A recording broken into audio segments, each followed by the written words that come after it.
Hey, it's Ryan Reynolds here from Mint Mobile. Now, I was looking for fun ways to tell you that Mint's offer of unlimited premium wireless for $15 a month is back.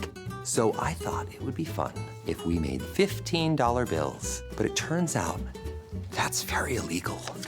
So there goes my big idea for the commercial. Give it a try at mintmobile.com/switch. Upfront payment of $45 for 3 months, $90 for 6 months, or $180 for 12-month plan required. $15 per month equivalent. Taxes and fees extra. Initial plan term only. Greater than 50 gigabytes may slow when network is busy. See terms. Hello. Look what TJ Maxx dragged in. The Devil Wears Prada 2 is now streaming on Disney Plus and Hulu. We are digital, we are downloadable, we are streamable. The fashion event of the year is certified fresh. Pull yourself together. We have work to do. Critics say it's smart and witty and the perfect sequel. That's all.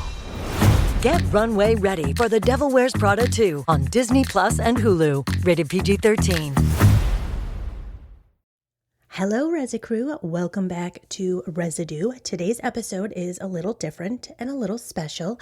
This is a bonus episode because rather than my usual format here on Residue, I'm bringing you an episode from another podcast where I was the guest. I was invited to join Jami Rice on Murderish, and this is a show that I have been a fan of for a while. And we had such a great conversation that I wanted to share it with you here on Residue.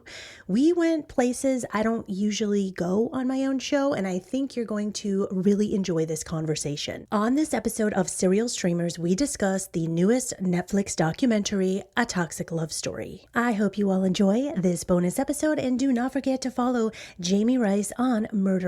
She also hosts Bravo's Most Wanted and Dirty Money Moves. I was so excited to be a part of this episode, and I hope you all enjoy. Chrissy, thanks so much for joining me on Serial Streamers. I was really excited to meet you. Thank you so much for having me. I was so excited. Awesome. I know when we were just talking off mic because, well, we're both Gen Xers. We're obsessed with Madonna. She is and stays, she was and stays an icon. Sounds like we both have a love of gangster rap, Eazy-E specifically. We're like, can you rap Eazy-E? Did we just become best friends? Yes, no, we totally did. If you can rap Eazy-E bar for bar with like no teleprompter, yes. We're best friends. Gangster rap raised us, right? And then we also love the Housewives. We were yapping about that a little bit. Yes. I actually wanted to ask you something. Do you watch Gen Z NYC? Okay, I do. I love it. I do too. And Katie and I are not covering it currently on Bravo's Most Wanted. I think we just had too many shows on our roster. Yeah. And I was hesitant to watch it the first season because I'm like, what do I have in common with these youngsters? Like, I don't know what's going on. I became obsessed. It's actually a really good show.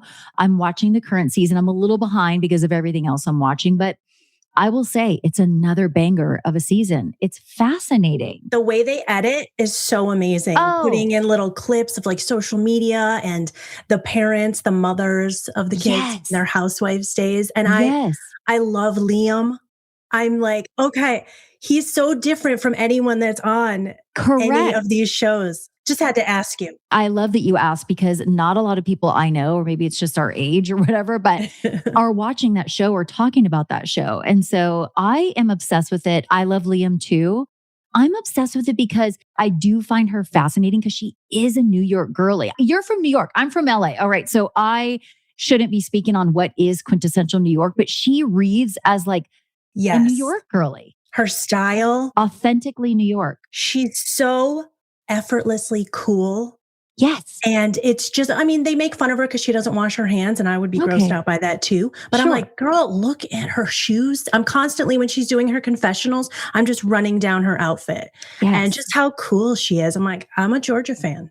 I am a Georgia fan. She makes really good TV. I find her intriguing. I find her authentic. Like if you don't like her and you don't like that she washes her hands or whatever, but she owns everything. She's authentically Georgia. And a lot of people might stylistically, like they might look at her and go, ooh, gross. The way she dresses is weird. It's not good. But the reason it's cool is because it's Georgia. You don't see anybody else looking like Georgia. Georgia is unique.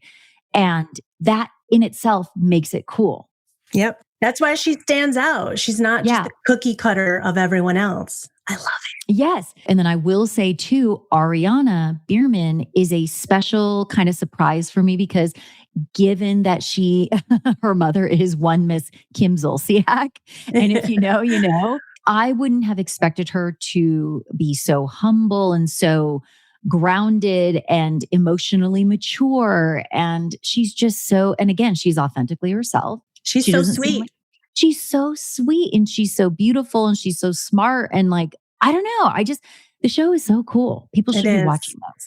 Especially as an older woman. I'm like, I can't believe I'm digging watching these little kids. Sometimes I have to Google their age before. I know. I have like zero in common with any of them, but it's fine. Still a good show. Yeah. Well, if I wanted to allow you to introduce yourself a little bit before we get into things, in case my listeners aren't familiar with you, I'm sure they are, but tell us a little bit about yourself. Well, I am Chrissy. I started the podcast Residue about 3 years ago, and it is a true crime podcast based on movies. So I tell you the truth behind your favorite movies, and a lot of them are made for TV movies. As Gen Xers, we know we grew up with those movies before social media was around. And I'm really loving it. I'm loving this whole world of podcasting right now. Yeah, it's crazy. I'm also in true crime, as you're aware, like with Murderish, but it feels like when I launched Murderish, it was a whole different landscape for podcasting and podcasters. I mean, it was 10 years ago and it's a whole new world now. But I am a Gen Xer who leans less boomer and probably more like millennial, if you will. I don't know what to say, but I do embrace change and it has changed. And I've had to pivot and embrace that now. It's not like when I started 10 years ago, people would be like, oh, how do I listen to a podcast? What's a podcast? Mm-hmm. Like so many people didn't know. Then a few years goes by and it's like, oh, everybody loves podcasts. It's the sexy new thing. Everybody knows what they are. And they would ask, oh, where do I listen to it? Fast forward to today, I get asked, where do I watch your podcast? Yes. And I'm like, wait, watch? It's a podcast. And they're like, no, where do I watch? And so now it's like, okay, so you have to, you don't have to, but you feel like you have to be on video at some point, you know, or whether it's like TikTok, Instagram, or YouTube. Same. I'm embracing all of it now. And it's different, but I'm like, cool, it's pushing me out of my comfort zone. I admire you so much because you started so long ago when this wasn't a trendy thing to be doing. And you created an entire career out of it. And amazing to me. You are doing very well yourself. You are thriving, as I'm well aware, because we're on the same podcast network and you do a fantastic job at it and you're absolutely thriving. And you know what? It's the weirdest thing. I never know. I'm 48 years old. I was in corporate banking for almost 20 years. I thought I was going to retire there. And then this whole weird, crazy event happened with this fake Hollywood heiress scammer, which is like crazy. Nuts. Yeah. We crossed paths. She came into the bank. She ripped the bank off for $15 million and I quit. And then that's what motivated me to go, you know what, Jami, let's just do podcasting full time. Let's not go back to banking. And I've never looked back. And that was like, I don't know, 6-ish. Oh no, God, that was 8 years ago. Holy shit. I love it. Time flies. Yeah. So weird story, but I am so grateful. And I'm sure you are as well to be making a career out of this little thing that I thought was just going to be a fun little project 10 years ago that I didn't even know you could make money on podcasts, to be honest with you.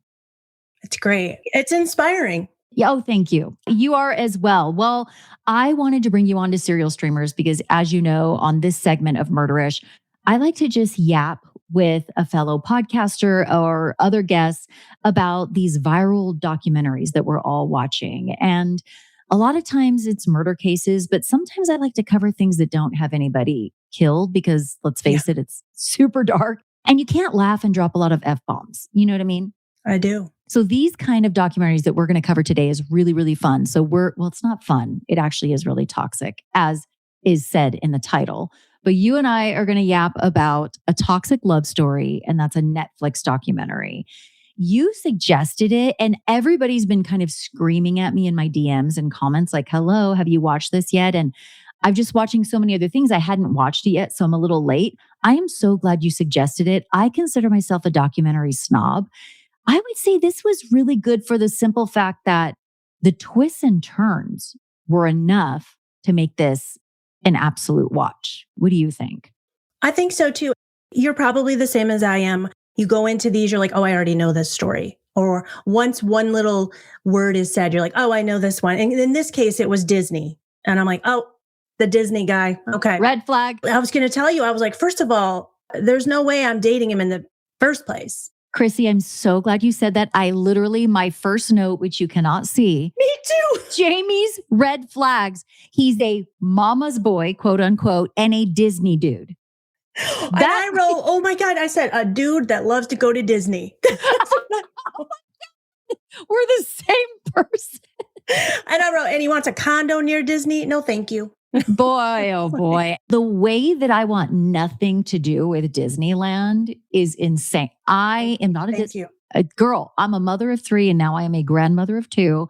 Yes, I will do my motherly and grandmotherly duty. And all of my kids have been to Disneyland, but I'm telling you, it's like once or twice. I'm out. You're not going to go by yourself for fun one day. Why would anybody suffer through that? I would absolutely rather gnaw my left arm off than go to Disney by myself or at all. I was a kid that grew up, I did not watch Disney movies. The only one I loved was Cinderella, but I watched horror movies when I was a little kid. I wasn't supposed to be. Shocker. And Shopping Mall was my favorite. And everyone else is watching Lion King. I'm like, I'm going to watch Shopping Mall. So yeah, I don't go to Disney. You're so funny. I could totally relate to you in that. Oh my God. I love that you opened it up that he's a Disney dude. Yep. Huge red flag. So yes, also to your point, I thought I had it all figured out. And to some degree I did, right? I didn't know anything about this. I didn't Google anything. I hadn't seen any major clips that were spoilers, but I went into this going, okay, red flags on the Disney dude for sure. But that didn't make me think he was involved necessarily, but I was like, weird. And I say mama's boy, and I don't even know if that's true, but his one really good friend who may or may not be absolutely in love with him. She is. Said something. Thank you. Period. We just solved the case. Cracked the case. She's in love with him. She'd made the comment that, and his mom had moved away. And so I kind of filled that gap or whatever. It's like, he's a grown man and mom's I did not understand that. That was the first, and that was right in the beginning. And I'm like, what is she talking? That was my next note. Like, you had to support him? What are you talking about? And why are you denying that you're in love with this man? The girl. It's okay. All right. Many people date men in prison, which I don't understand, but like maybe you could be one of those. That's a whole nother episode. Oh my God. That is totally a whole nother episode. But yeah, those were the red flags. But then you had said that you think you have it all figured out as true crime girlies. And I think to some degree we probably both did. But I did not realize that he was going to be so heavily involved. I didn't clock it. Same. Right? I didn't either.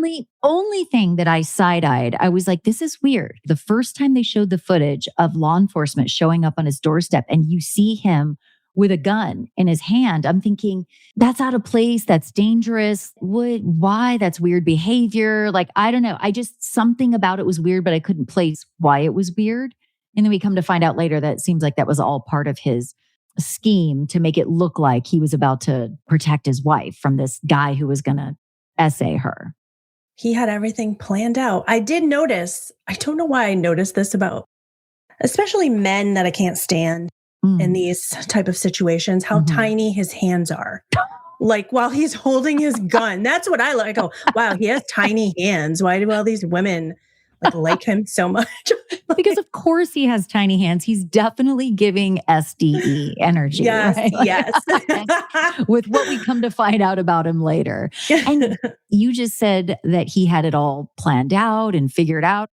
That's what is so wild to me. Anytime we come across these schemers, these scammers, these fraudsters, oftentimes it's this elaborate and complex scheme that has so many moving parts. And how the hell do you keep it all straight? How do you have time? Yes. And he was a to US not Marshal. mess up any little piece of it. It's crazy to me. And also, here's what's crazy to me, is that, like you said, I forgot that he was a part of it because I know I heard this Dateline a long time ago. I guess I just forgot that he was so heavily involved. And then I'm like, how did you two meet? Because she was the same exact way. Like fate brought them together to just be this diabolical couple. And how did they discuss that? I wish I was in the room when they decided, you know what we should do? We should ruin her life. Yes. And I mean, the way in which here's the other thing that I thought was a little sus. Trigger warning for the audience. I'm going to talk about sexual assault. All of the, just like the rape aspect of it and the rape fantasy and the emails about the rape fantasy and this and that seemed very male leaning. It did not seem like a woman would be obsessing on that particular thing. It seemed very testosterone fueled, if you will. Also, how you did this to yourself, these men are going to show up. Like how were you so able to be sure that no one was going to come in and actually do this to you? Yeah. You did that to yourself. And I just did a story last week on my podcast about a woman who did do this to someone else. So I thought that was crazy that then I watch a toxic love story. So this woman put an ad in Craigslist for another woman, and it was because she outbid her on a house. And men were really showing up at her house. And I think this was 4 or 5 years before they even did this. Interesting. So why are people doing this? This is insane behavior. Obviously, it's extremely dangerous. But and also going back to the way that they met. So they being, I guess we should start using their names. I'm like acting like everybody's watched this thing. I'm sure they have. But Ian is one of the central characters. He is the dude, if you will, the Disney dude. Then you have Michelle, who was his first girlfriend, who's part of the story. She's kind of the central victim, we would come to find out, but she's painted as the perpetrator in the beginning. And then you have Angela, who's the girlfriend who comes after Michelle. When Ian and Michelle break up, then Angela comes. Angela and Ian met at a Starbucks near Disneyland in Anaheim, I think, right? And it's just like, to your point, we would come to find out that these are two diabolical, pathological, scheming liars, and liars on a grand scale. I'm not talking like I weigh 150 and I say I weigh 125 on my driver's license. Like, we come to find out that Angela, before she met Ian, was dating another guy, and she had faked cancer with him. She had told him she was a lawyer, which was not true. He eventually gets a circle of people to confront her. And it's like really good footage because they actually get like real life footage. It's amazing. Oh my God. I was like, oh God, I love this footage. It's so intriguing. And she was cornered with her lie. So that was a lie. But then, like, to your point, this schemer who had previously faked cancer, previously lied that she was a lawyer, gets caught, just randomly meets Ian at a Starbucks. But then it makes me question, was it random? Or did that woman, Angela, somehow have a proclivity toward people in authority roles? Like, her first boyfriend was a lawyer. The second boyfriend, Ian, was in law enforcement. He was a U.S. Marshal. Maybe she sought him out and knew he went to the Starbucks. I mean, I don't know. I'm creating things in my own head. They didn't say this in the documentary. I was trying to come up with a scenario, because how could they just meet in a Starbucks like that? Yeah. And they're both people that love to do this kind of thing. I feel like I don't know, my brain was going to, is there like a website or an app where people meet? We like to mess people's lives up. We like to fuck people's lives up. Do you want to hang out and get a coffee in Anaheim? Like, hey, that's a business venture you and I can go in on. Now, we won't participate because we're not diabolical. We'll just make the money. No, I'm just kidding. Good plan. Right? Like, your brain kind of goes there because it's like, you just can't imagine the slim odds of two assholes on their level meeting at this Starbucks. And then basically what we find out is, so once Michelle and Ian break up, they had owned this condo together in Anaheim. Michelle had put the down payment down, and Ian allegedly was like helping with the mortgage payments. Well, Michelle and Ian break up, but Ian somehow gets to stay in the condo, even though it seems like Michelle largely funded it. So Michelle's out of the story. Then Ian meets Angela at the Starbucks. Right away, she's pregnant, in quotes, with twins, and they get married right away. I mean, so that was really quick. It's super I don't even think you would know, right? I don't like, what, did I get it wrong? She said 2 to 3 weeks. I'm like, what are you talking about? Yeah, you don't know it 2 to 3 weeks usually. Oh, I just thought of something else. Okay. So you said, how could they meet? And it's like, what if, since he's in law enforcement, because I always wondered this, how did nobody hear this story about her faking cancer and faking. People had Right. to talk about it. Like, where did she go? Yes. Did she move like 4 states away? What if he knew of her and he sought her out because he wanted to get revenge on Michelle? Okay. I just came up with that. I like your theory way better than mine. My theory was that Angela sought Ian out. I think it's more likely that your theory is correct. He sought her out because we would find out later that Ian capitalized on the fact that this woman, Angela, that he's now dating, is a pathological liar and a schemer. Like, so he knows that she likes to do this stuff, and he would end up capitalizing on it, bringing her into his scheme to get back at his ex-girlfriend, Michelle, and maybe gain access or ownership of the condo, whatever his motivation was. That's a really solid theory. Whoa. And they did not address that in the documentary. However, I will say, and I'm very biased because I'm a podcaster, I always tell people, if you want to get the nitty-gritty details, the deep dive, and know exactly everything that happened in a case, a true crime case, you have to listen to a true crime podcast. The documentaries almost always leave stuff out. Yeah. So I think your theory is pretty darn solid. I think it's more likely that he sought her out versus a random encounter at Starbucks between the two of them. And this is what's difficult about this story. And as a true crime podcaster, you have to tell it in a way the audience isn't going to figure it out. But it's very difficult to tell this story that way, because then you have to kind of make it seem like Angela's innocent and Ian's innocent. And then all of a sudden you're changing everything by the end. Yes. So they make it seem like she found out she was pregnant. Did she really try to fake him out with a pregnancy and he figured it out and then he knew she was like that? Or did they meet, come together, and they figured out this fake pregnancy together, told his friend, because she's a gullible lady. Wow. When it Now comes that one's to him. interesting. The friend is interesting. And she delivered the subpoena. Did she deliver that? That scene is crazy. Yeah. Oh, she was like more than happy to do it. She's like, I've got this. That reads, I'm in love with you, Ian. Let me do whatever I can to smear your ex's name, to like stick it to her. You know what I mean? Because she was probably always a little bit jealous of the ex, Michelle. Mm-hmm. Yeah, she delivered the, what was it? The restraining order or was it a subpoena? She delivered it, and Michelle, I don't know, whatever it was, she delivered some papers, and Michelle is just like, what the hell? Michelle in the background of that video is so amusing to me. And I know it's not funny. The girl's life was ruined, but she's like standing there like, what the hell? And her cute little white dress. Yeah, I was like, wait, why isn't she yelling at her like, hey, bitch, what's this stupid fuck-ass paperwork? Especially your ex's best friend who annoyed the hell out of you the entire relationship, because I'm sure she did. Oh, she I would be like, get the hell did. out of here, Leslie. And take this stupid paperwork with you. But maybe that's the thing, is like, I would yell, you would yell. Maybe that's why Ian wouldn't go for someone like us, because I'm going to be yelling. You are exactly right. And I've always said that perpetrators are like sharks. Like, they can smell blood in the water, right? Like a shark can. So they can smell victims like a shark smells blood in the water. And they purposely choose certain personality types with certain traits that are more submissive, more subdued, maybe not as loud. And Michelle kind of described herself that way. Like, she didn't say she was submissive, but she's like, I was basically a goody-goody. You know what I mean? I was very wholesome. I followed the rules. I absolutely didn't take one sip of alcohol till I was actually 21.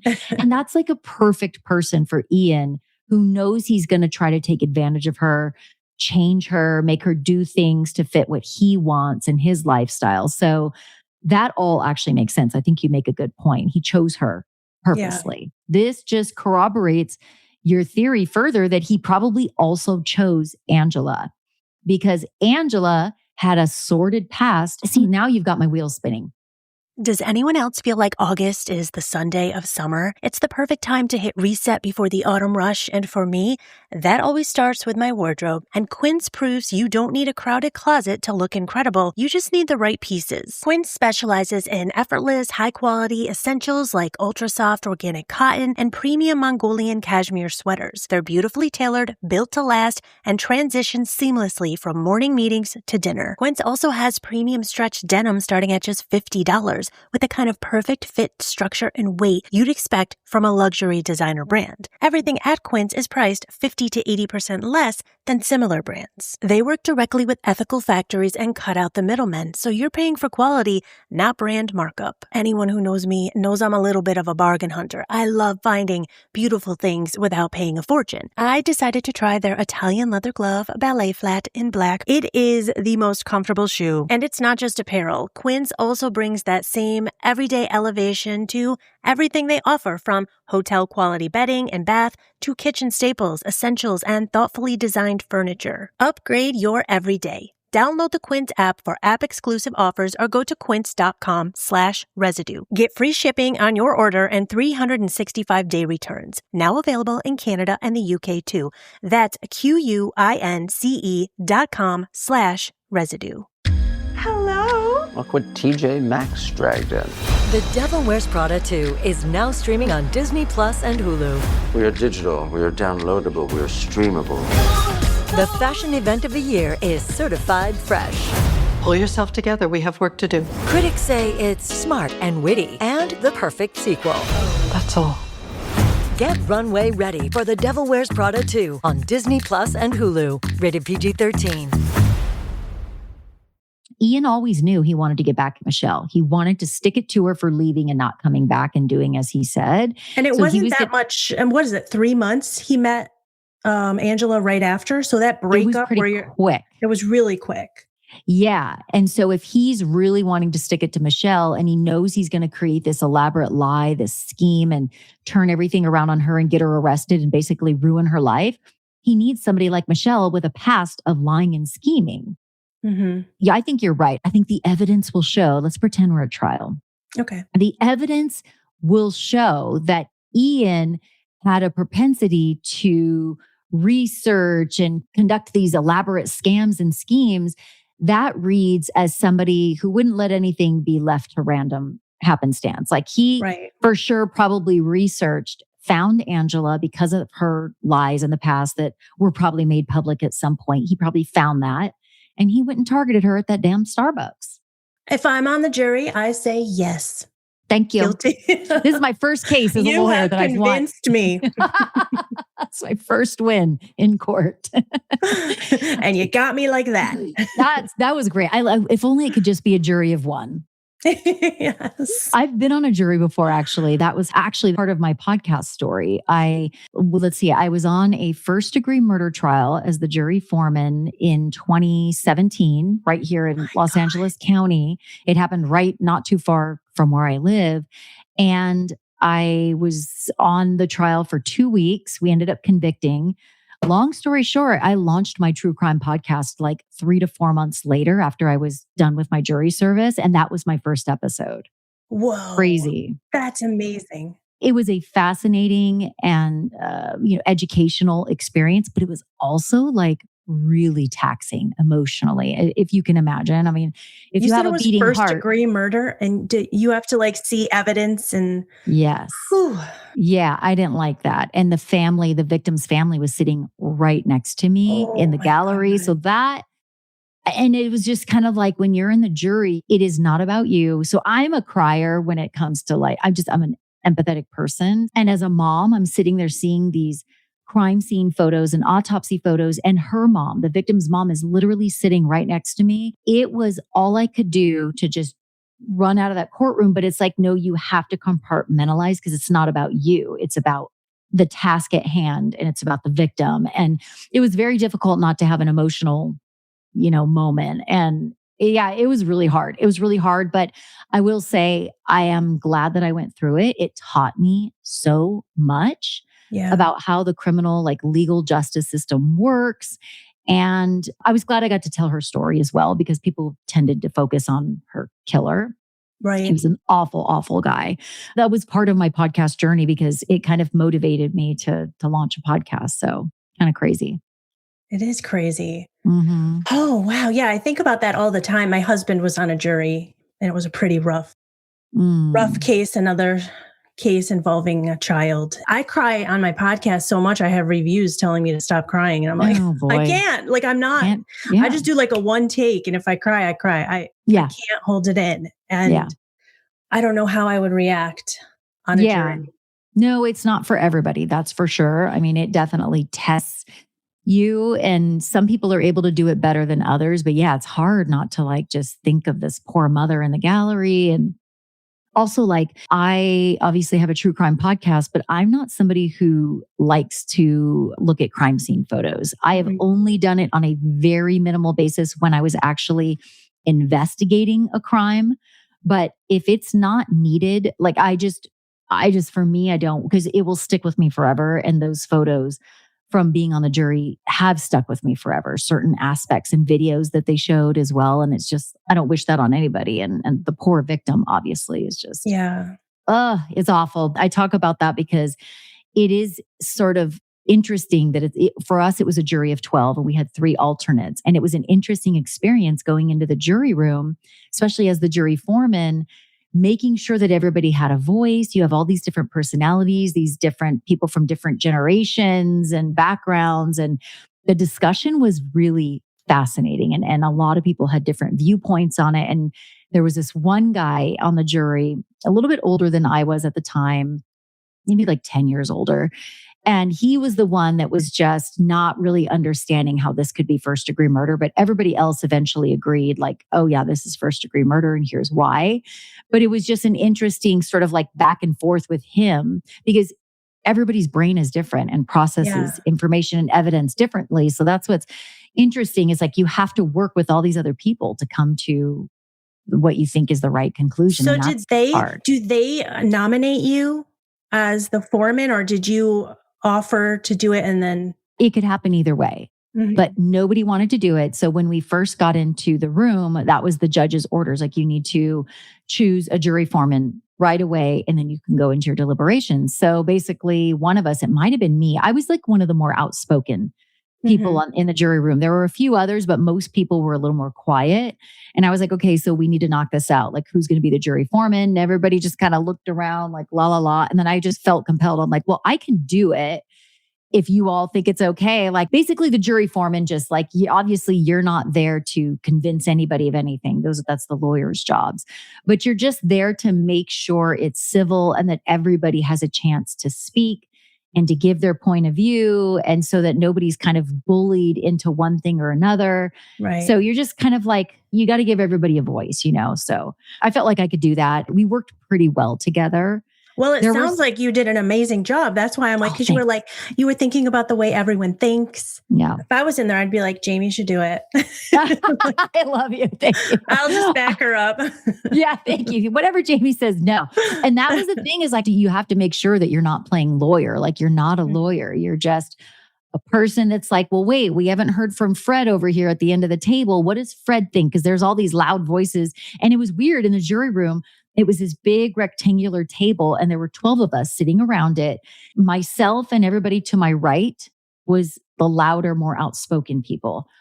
The people all the way to my left, that was the quieter part of the table. So like I kept having to go to that side and go, and I had to like force some people, like, if you will, to just go, let us know what you think. Like, I know you're nodding your head at what I'm saying, but like, what do you think? Do you actually agree with what I'm saying? Or like, do you have any other point of view? So it was that was like the most, not difficult, but challenging part to make sure that they got their voices heard and they weren't muted over all the loud ones over here. But it was a fascinating experience for sure. It was. It's crazy. And it sounds like you did a wonderful job.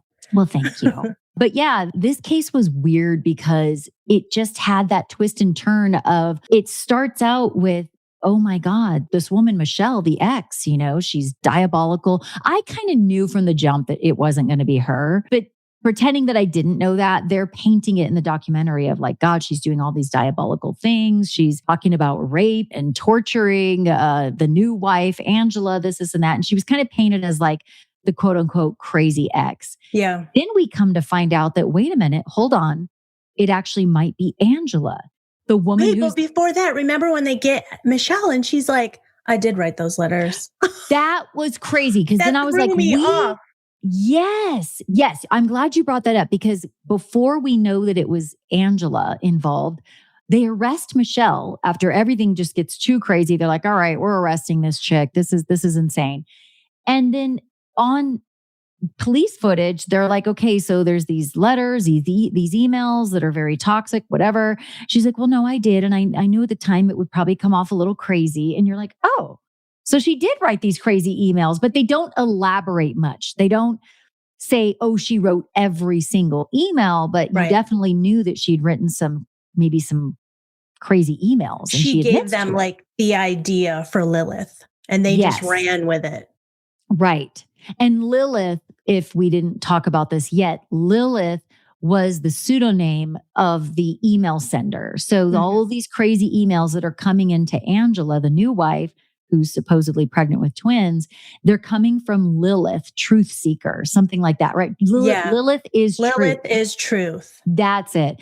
That was the email address. It had some religious speak of like, oh, Satan, snake, yada, yada. And then it would talk about, I will end you. I will finish you. I'm watching you. Good luck. You're going to be finished tomorrow. Like all this wild shit. And so the documentary kind of makes you believe that Michelle, the ex, is Lilith. Yeah. And then she gets arrested. And then basically she spends 88 days in jail. I was gobsmacked by that. Could they not tell? Now they were coming from her. He was logging into her account, right? So they were actually coming from her email address.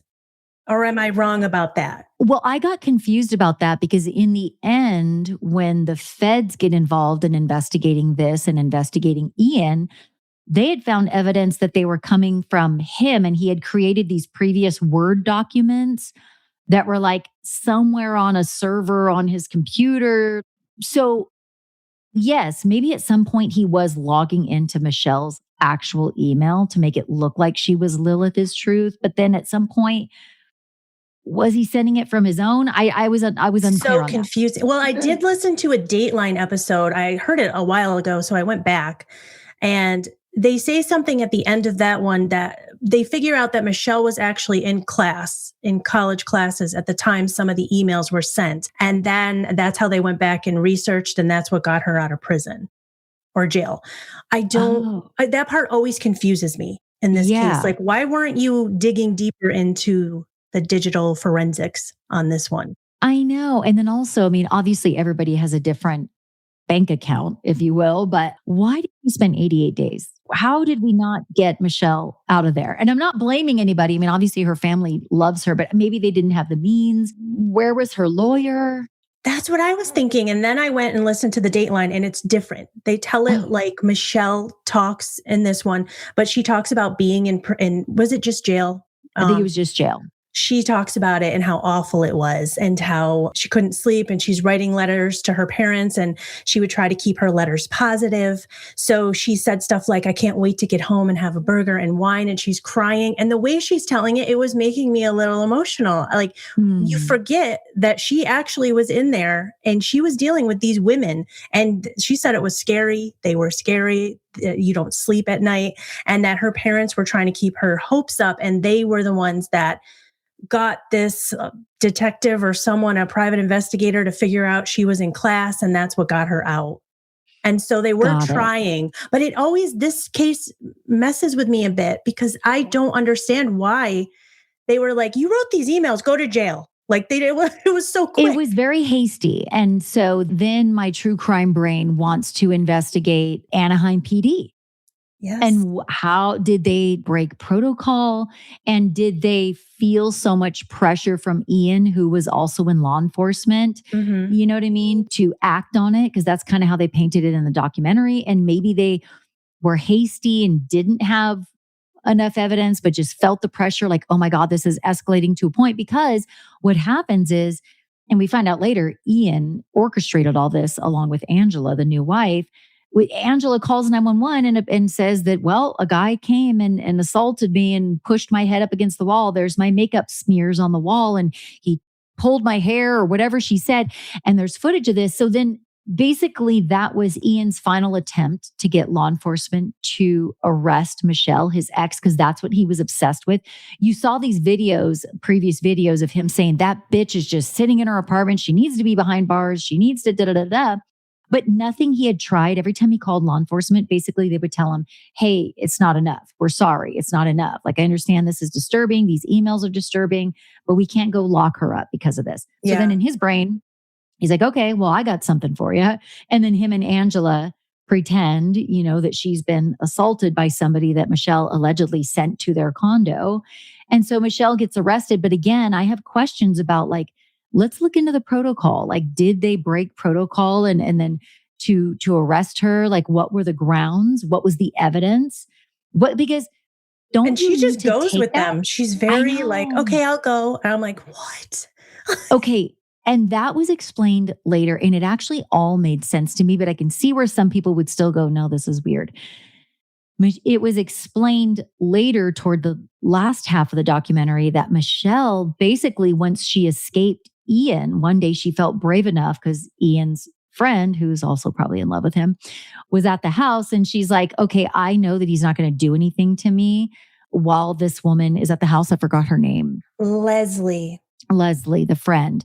She's like, well, Leslie's here. Let me make my break. So she gets in her car and she drives. Basically, she has like some sort of psychotic break and wandering around the desert or wherever she was. I think she made her way all the way to Nevada or Arizona. And yeah, I think, didn't she say like these Native American people found her, took her in? Yes. Gosh, it's like they essentially saved her. They called authorities and she was in this weird haze, for lack of a better term. And that's the mindset she was in when she sent those emails to Ian. So it's like, yes, they were weird. And she couldn't even explain. She's like, I don't know why or what I was saying in those emails. She owns it. She owns it. Yeah. Can you imagine what he had to be doing to her mentally? Oh. Just like the mind fuck he was constantly giving her because she is just in a daze and just trying to escape. Yes. It's just that part was scary to me. Like if she's that bad. Correct. What is he doing? You bring up a really good point. I kind of thought the same. I have chills talking about it right now. The abuse from Ian must have been so intense that to make her be in that state of mind, that bad. First of all, Michelle is a very eloquent speaker. She's very intelligent. And she described it as something like he took one of the most beautiful parts of me and broke it. Meaning like she was this wholesome, good person that really lived her life wholesomely and true to herself. And then she gets involved with this guy, Ian. And basically over time, he's telling her, it starts with, oh, it would really turn me on if you were with another woman and I could watch, or another man. And then it devolves into darker sexual fantasies. And sadly, she relents because she really is like, I was so young. I was new to dating. I thought at a certain point that like, maybe this is what women just have to do. That part broke my heart. Oh, and I understood it though. I did. I understood it. I've been in my 20s before too. And I thought I knew everything. Turns out you know nothing. You know what I mean? You're so new to the world, bright-eyed and bushy-tailed. And if you don't have a lot of experience dating and being in relationships, maybe you do think that that's kind of normal. And especially with a man like that, who's so controlling. That's how he found her. A very innocent, inexperienced woman who's willing to do anything for the person that she loves. That part was so sad to me because I have been in relationships where I was brainwashed and getting away is the hardest thing. So I totally believed I'm like, yes, you might write really crazy things like that because you're trying to break from that relationship. But he's so crazy that he takes her one nervous breakdown and uses it against her now. I don't want to skip ahead, but like you said, she's eloquent. What she says at the end, I get chills now thinking about it. I started to tear up and I looked at my husband and I go, I'm crying. She's like, they want to paint me as Lilith. Thank you. Like, bring it on. Like, bring so it good. On. That's actually a flex. It's to so be Lilith. Good. Yes. Right? It was so good. I had chills Fair. As well. Yeah, Lilith Fair. Oh, girl, now I know you're a 90s girl. Yes, like I've truly felt the same way, like the way she explained it. And it just is a testament to how an abuser like Ian, a manipulator, like you said, brainwashing, a person like that can literally I'm not an expert, so maybe I'm explaining it wrong, but like can change a person's brain chemistry. Yeah. Like turn them into somebody that they are not, to where they will do things that are totally outside of their normal character. Yeah. And that's exactly what happened with Michelle. And she just is like, I can't tell you why I wrote those things or who. It's almost like, who wrote that? That's not Michelle. Michelle was not in her proper state of mind, and that's not her own fault. That's because Ian placed her there. And it's just so diabolical. I suspect there's so much more to his treatment of her that they didn't really dive into the nitty-gritty details, but I suspected it was extremely dark. He has to still, to this day, be treating Leslie, his best friend, the same way. I guarantee that's why she's best friends with him. She's not best friends with him. She doesn't understand yet. She will break free. I don't know if she will. I mean, they're still talking, right? She's still his support system. She just can't believe that he would ever do something like that. And it's like, man, I really want her to come out of that haze. Yeah. He did it. Like, but evidence, babe. But evidence. You want to know what it's like. It is like this. Like I said, I've been in a horrible relationship way back in my past. And I look back now, I'm like, who is that person? Who is that girl that went through that and did that? My friends saw that it was bad, but I was in it. So like Leslie's in it. Angela, I don't know what to say about Angela because she was doing it too before this, but Michelle was in it. And you can't see until you do break free and you're looking at your past now and you're like, whoa, I can't believe that somebody talked me into that or made me feel like a different person. Yeah. And you kind of tend to beat yourself up. I can't say that I've been in crazy, super toxic relationships compared to like what I've seen on my TV screen and the cases that I've researched, right? But I have been in bad relationships. And I remember like, even now it's so cringy. I'm cringy over myself. And like, first of all, number one, why did I ever think this was a good catch? Why did I see? There were signs, but I didn't see them. And then also then getting into it and the things that I accepted as okay. Jami today would literally be punching this dude in the throat. Yes. Dude, you would not stand a chance with me. And I don't even talk to me. Don't even talk to me, babe. I wouldn't even let you breathe the same air as me at this point. Exactly. But like, Jami today is not who I was when I dated these dudes in my 20s. Well, that stuff created Jami today. Yeah. We went through these things as Michelle did. Yeah. And then you come out the other end a badass. Like, this is true. You didn't take me. No, this is true. And you know what? I'm so glad you said that because now, we get through Michelle. Now Michelle's explaining to us, okay, I basically had a psychotic break. That's why I wrote those emails, but she didn't write all the emails.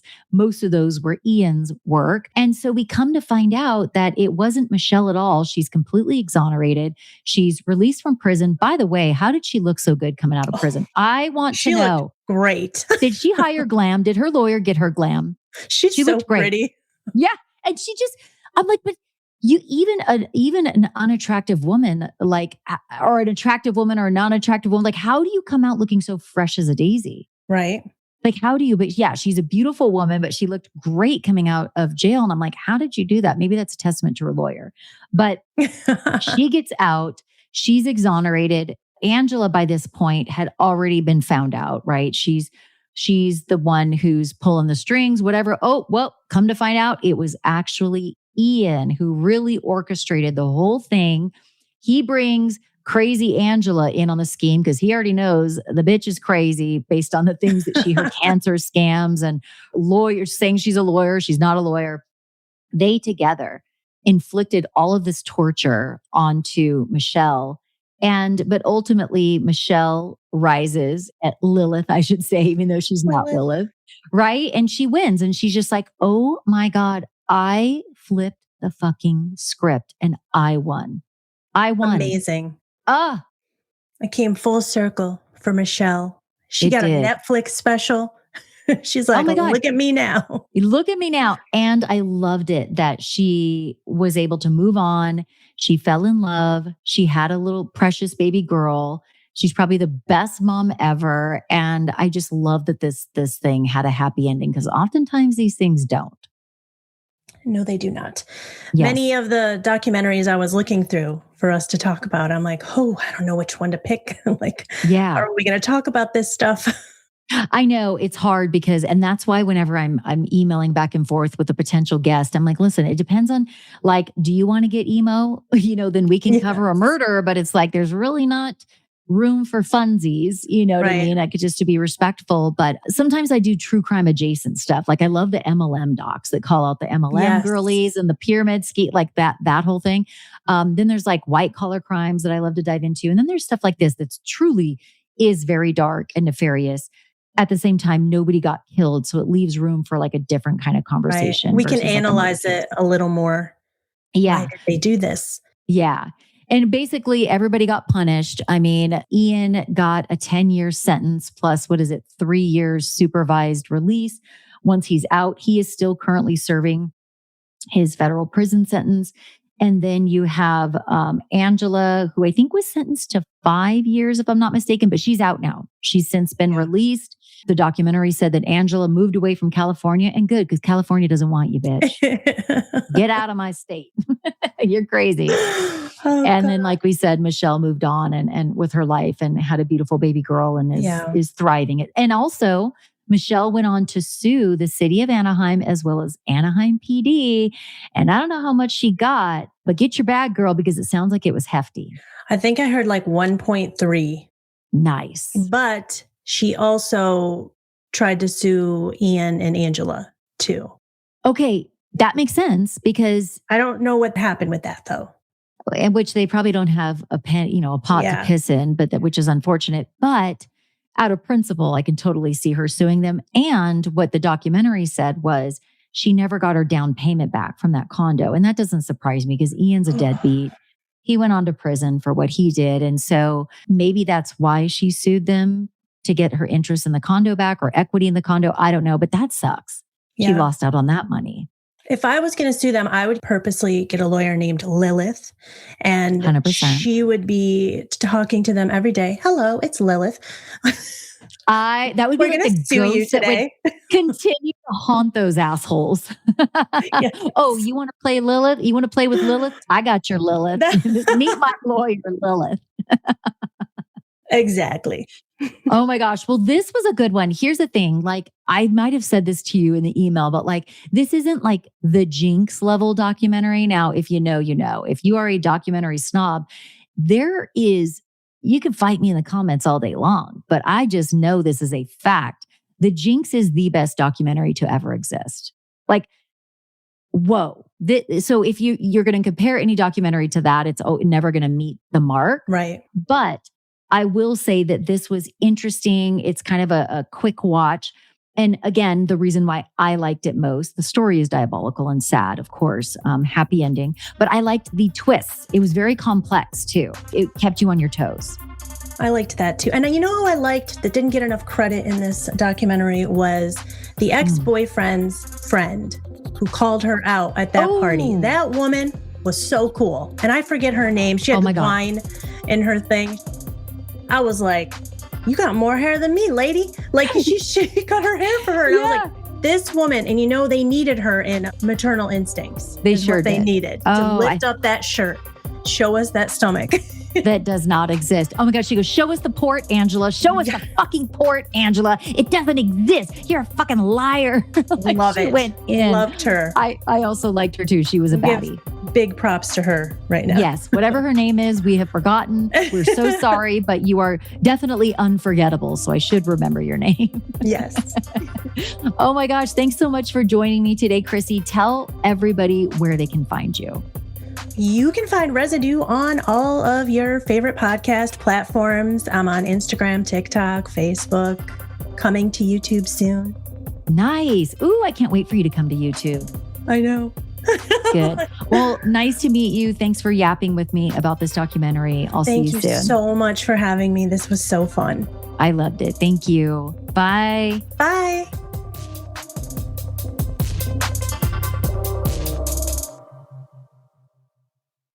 Does anyone else feel like August is the Sunday of summer? It's the perfect time to hit reset before the autumn rush, and for me, that always starts with my wardrobe. And Quince proves you don't need a crowded closet to look incredible. You just need the right pieces. Quince specializes in effortless, high-quality essentials like ultra-soft organic cotton and premium Mongolian cashmere sweaters. They're beautifully tailored, built to last, and transition seamlessly from morning meetings to dinner. Quince also has premium stretch denim starting at just $50, with the kind of perfect fit, structure, and weight you'd expect from a luxury designer brand. Everything at Quince is priced 50 to 80% less than similar brands. They work directly with ethical factories and cut out the middlemen, so you're paying for quality, not brand markup. Anyone who knows me knows I'm a little bit of a bargain hunter. I love finding beautiful things without paying a fortune. I decided to try their Italian leather glove ballet flat in black. It is the most comfortable shoe, and it's not just apparel. Quince also brings that same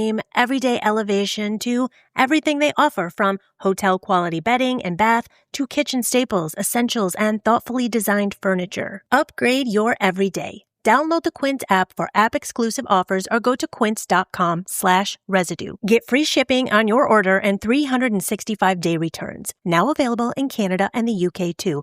That's QUINCE.com/residue.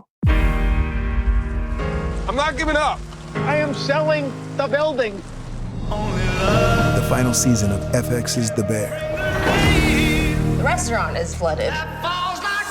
Everything's either going to be okay. No, stop! Or not. We are outgunned and we are outmanned, but we have each other. FX's The Bear, the final season. All episodes now streaming on Disney+.